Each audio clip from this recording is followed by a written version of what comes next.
For those of people who just don't know what the CIS Top 20 is, Jeff, can you just explain what it is? Yeah. So the CIS Top 20 is a list of what they consider to be critical controls, things that are fundamental to most security programs.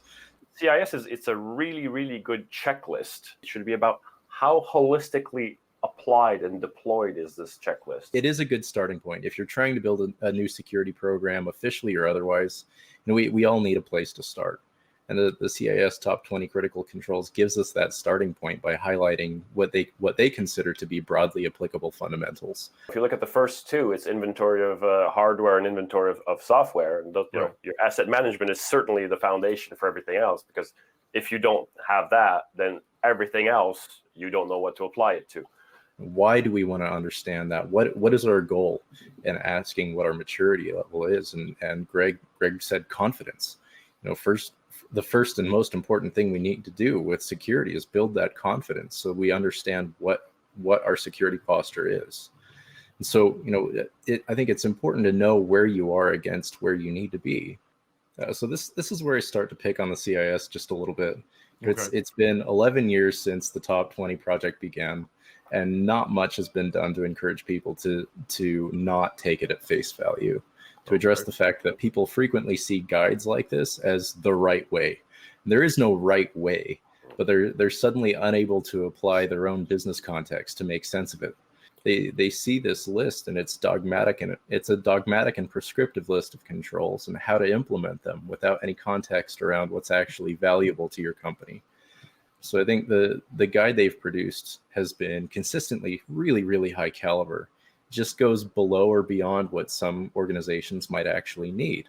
It's simpler to build those processes to support those controls earlier, so that you don't have to have such a wide culture shift after you're continuing to grow and expand. For small and medium-sized businesses, DHS has developed what's called a CRR, or the Cyber Resilience Review, which is preceded by an assessment, but they look at things from the business alignment. So understanding your people, your information, your technology, and your facility assets, and then tracking everything back to that. By doing these fundamentals, by getting our solid foundation in place, we don't have to worry so much about them. But if we start thinking about, how do I protect my entire environment, that's when you start getting overwhelmed, because you don't know where to start, and you end up missing steps along the way.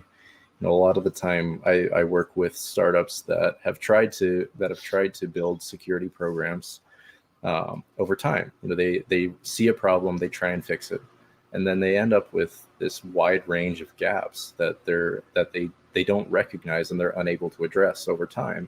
Those become systemic risks for their business.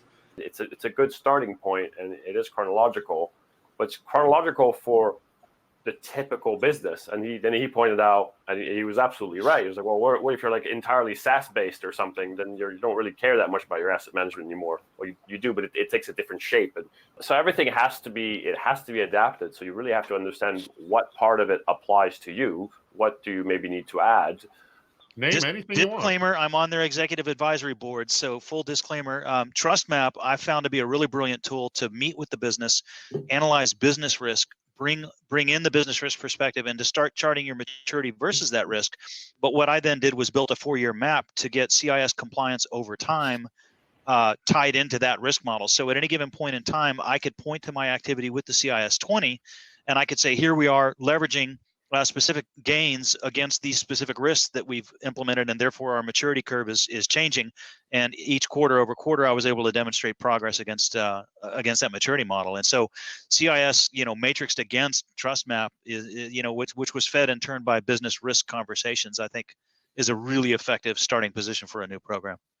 I think it's a good starting point, but I don't think anyone should limit themselves to one specific framework and do it exactly as per the framework. Take what you need, make your own. I mean, you're following a structure made by someone who's never even seen your business. Chances are you could probably do just as good a job yourself when it comes, because you probably know your own business. You may know less about security than the experts over there. Who knows? But you definitely know more about your business, so it'll at least fit better. So, give and take.